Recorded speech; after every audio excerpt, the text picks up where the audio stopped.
Hails and welcome everybody. Today we are joined by the architects of the Dionysian Covenstead, the winners of the British Columbia Wacken Medal Battle for BC, and the Horde currently preparing to bring Vancouver Island's darkness to the national stage in Montreal on May the 9th. Hello gentlemen, please introduce yourselves, starting here on the left. Moros, guitars. I'm Zog, the drummer. Manungal, vocals. I am he who is tasked to shepherd souls between the planes, and I play bass. I'm Godo, guitar. Awesome. Now, gentlemen, you are Empalement. You've conquered the West, and in just a few days, you're descending on the Piranha Bar to fight for a spot at the holy ground known as Wacken Open Air in Germany. Manungal, I want to start with you. The mantra for this journey has been Chaos Reigns. As you prepare to board that flight to Montreal, does it feel like the chaos is finally under your control, or are you just getting ready to unleash it on the East Coast? I don't think our intention is ever to control chaos, but the idea of unleashing it upon the finals in this competition is, I think, more so what we're aiming for. Black metal is not something that is to be contained, and especially in a live setting, it's not supposed to feel controlled. The chaos is inherent in the sound, it's inherent in what we do. We are going to present our best foot when it comes to playing in Montreal for the first time, and that is all we take into consideration. Awesome. You guys call your sound the black metal of death, and death in black metal. For Manungal, as the founder vocalist, when you were forming this Dionysian Covenstead, what was the specific void in the Canadian scene you were trying to fill? Well, I would say that there is a pretty significant lack of pure, black metal sound on the West Coast. Obviously, there are a few bands that are both current and local, and of some that are legendary and well-known that have come from both the island, BC in general. But being so involved in the music scene in Victoria for so long, and going to metal shows, being a metalhead, I really saw a distinct lack of any black metal bands. And even now, as we're starting to play more shows and coming into our own, there isn't a lot of bands on the island that really make sense as far as our sound goes. We aren't obviously the truest, most cult version of black metal, but I think we bring a new sound and a new energy to black metal. I think that's more in line with what the ethos and philosophy of the genre really is. Nice. Now, Shepherd, your full title is He Who Has Tasked to Shepherd Souls Between the Planes. With your stage rituals, can you explain the theological role you play in the band? And are you actually shepherding the audience's souls during the set? As the bass player and backing vocals, I find I am that bridge between the drums, the strings, the vocal, and the audience. I act as that vessel that interconnects and glues the whole process together. Now, Moros, Zog, and Godo. When you step into these roles for a show, is there a mental switch that flips? And do you become these entities the moment the leather and spikes and all your gear comes on? Or is it a slower descent into the music? It's instantaneous. I think the second we become ourselves and our truest artistic expressions, come out when we do this, and this is who we are. And when we're not looking like this and playing like this, that's when we're really painted up, I would say, truly. This is the moment when the mask comes off. We actually truly act how we really are.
right, gentlemen, again, your debut EP, Celestial Perversion, has been described as Vampire's Castle Keys meets Chugga Riffs, Moros, and Godot.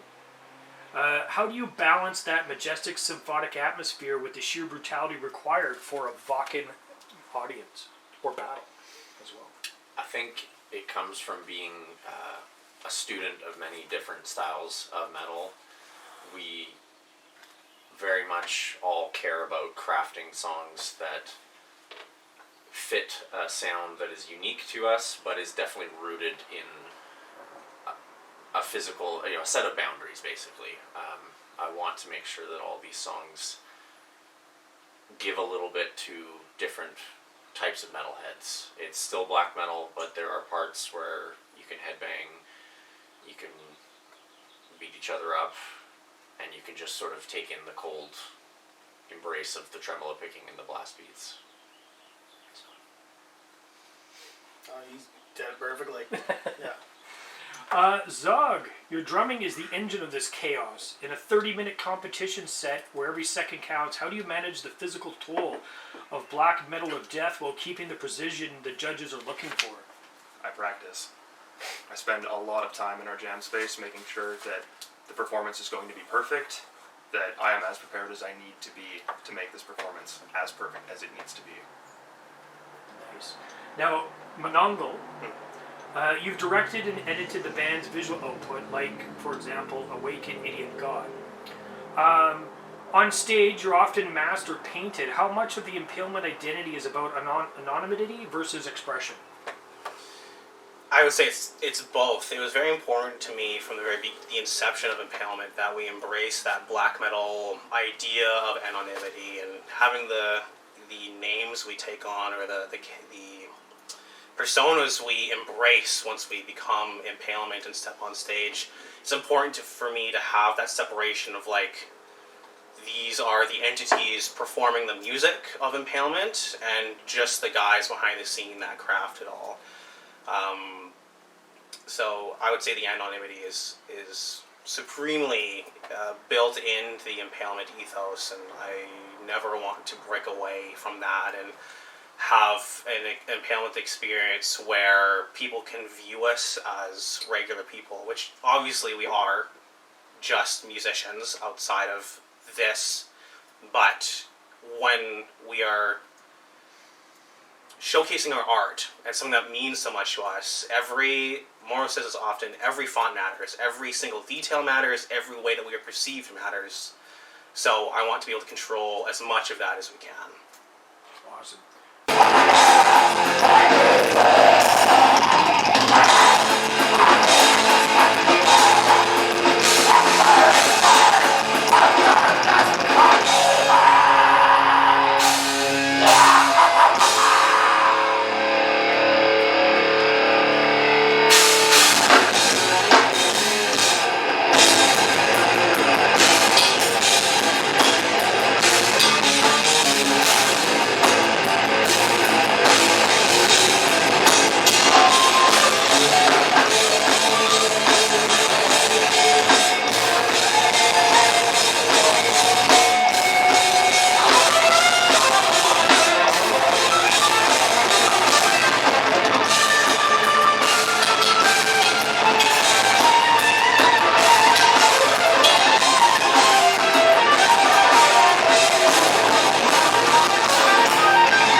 gentlemen, you're coming from Victoria, British Columbia.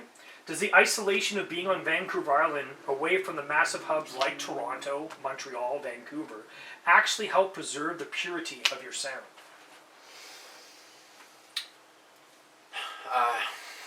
I think that we very much are able to stay in our own musical lane here, being where we are. The island is a strange place of almost mystical properties where you are very much either a part of it or you feel like an outsider here.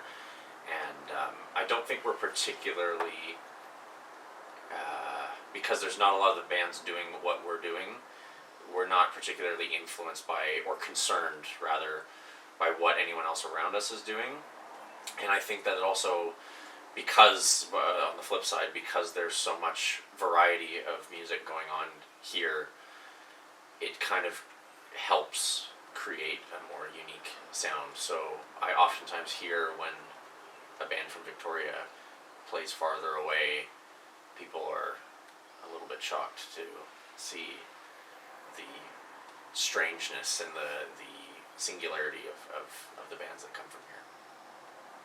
Would you say that makes it a little bit more, like a lot of the bands, especially recently within the last couple of years, do you find that makes the bands in Victoria more hungry?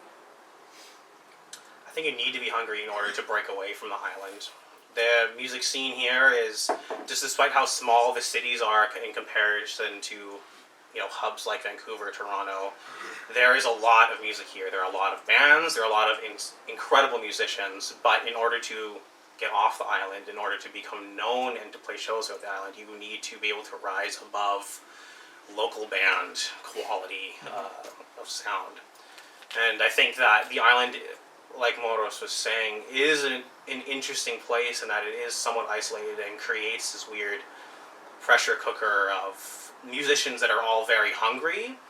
And I think the proof lies in the fact that the Ross Bay cult has become an international icon amongst the extreme metal community, originating from Victoria. Two legendary bands, so many legendary bands coming from that. So I think the geography definitely plays a part in how we sound, what we do, and how we try to move forwards. Now, anybody else? No? Montreal's Piranha Bar is the Lion's Den for metal in Canada. You're representing the West Coast. What is one thing you want to prove to that Quebec crowd about BC's extreme metal scene?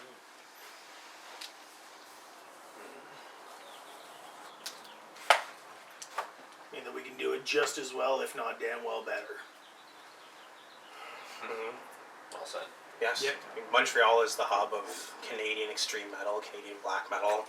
It is obviously an honor for us to be able to go there and play, but we also want to turn some heads while we're there and make some waves. Now you're up against different styles. You've got thrash, death, prog. When you look at the other finalists, do you feel like the villains of the competition because of your blasphemous, blackened personas?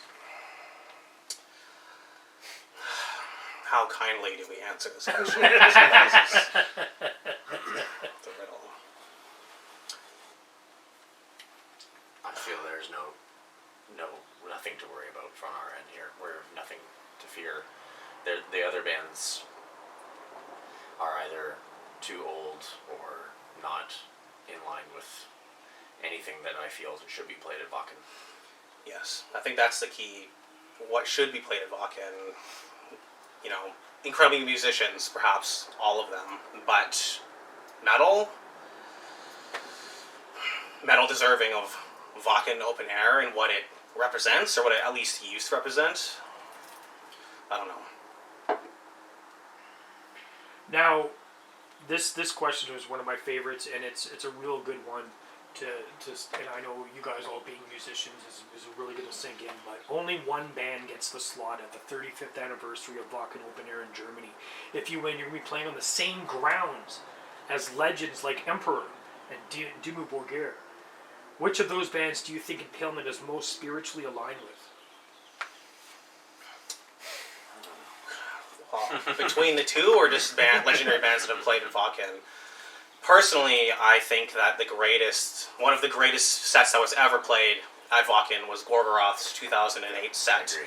Yeah. That concert truly exemplifies the soul of black metal, the evil of black metal. That's what we're trying to bring to it this year. Mm-hmm. And I think that some might not agree, but we need to bring Wacken back to more of that spirit, where it is a ritualistic experience. It is an extreme place to be. It is the biggest festival celebrating the most extreme depths of depravity that metal has to offer.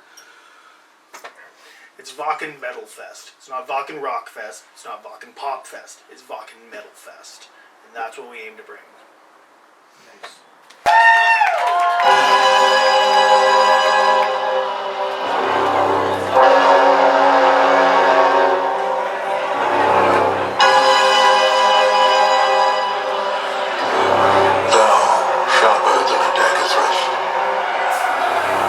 Sinking into my plaintive heart, thou frenzied and arrayed in lust, strong as a demon host whose art, the stubborn gambler to his dice, the ragged drunkard to his bowl, the carcass to its vermin lice. O thrice accursed be thy soul.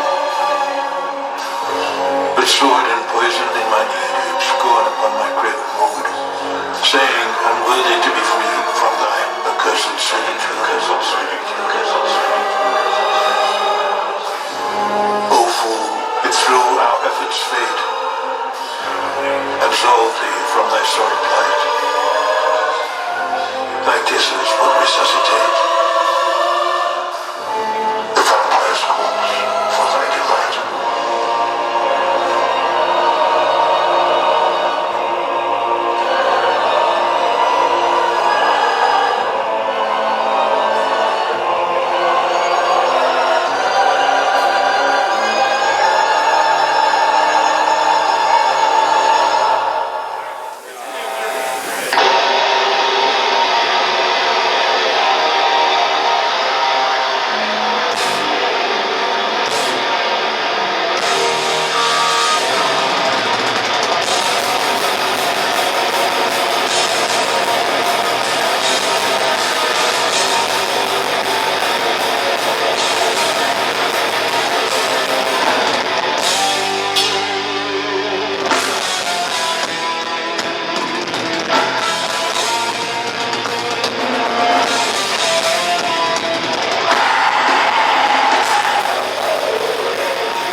here again. Chaos reigns is your battle cry. Does the chaos ever get out of hand on stage? Musically, I think no. Everybody is incredibly tight. We're well rehearsed. I think we do our utmost to bring a precise fury to our sound. So until we reach the level of like Hanatarash and are bulldozing the building down, or Gigi Allen where people are fighting to get out, or a Vatain level where we spray blood of the audience, people vomit, that's until we reach that sort of level, I think we still have work to do when it comes to bringing the chaos to our live show. And give us a story of a time when the ritual became a little too real.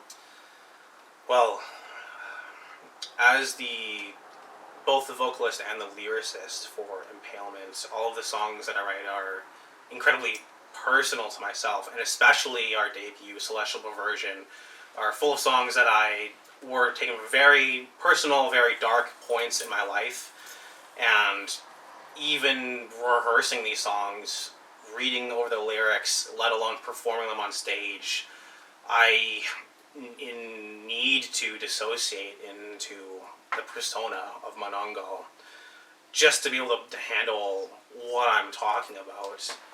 Getting out of hand, I don't know, but I've definitely found myself on stage being lost in the emotions of it all and not really thinking about the fact that there is an audience or that I'm on stage playing music. I'm just lost in the emotions that I was feeling when I was writing the songs initially. And I feel honored to have the insane abilities of everybody here to be able to portray those stories, to back the vocals and the lyrics. So Awesome. Now, for the fans who will be attending in Montreal or seeing the clips online as they come out on May 9th at the Piranha Bar, what is the last thing they should see before you guys awaken the idiot god? they will see something their minds are unable to comprehend, and ideally go mad from the experience. That is what we aim to bring. And we will keep striving for that until we succeed. Awesome. All right, now, finally, where can they find you guys on the socials? Look up Empalement. We're the only band called that on as far as the Metal Archives is concerned. So if there aren't 7 bedroom bands named the same thing, I think we did pretty good in picking a name that's unique. Empalement, spelled the archaic way with an E. You can find us wherever. Awesome. All right, thanks, gentlemen.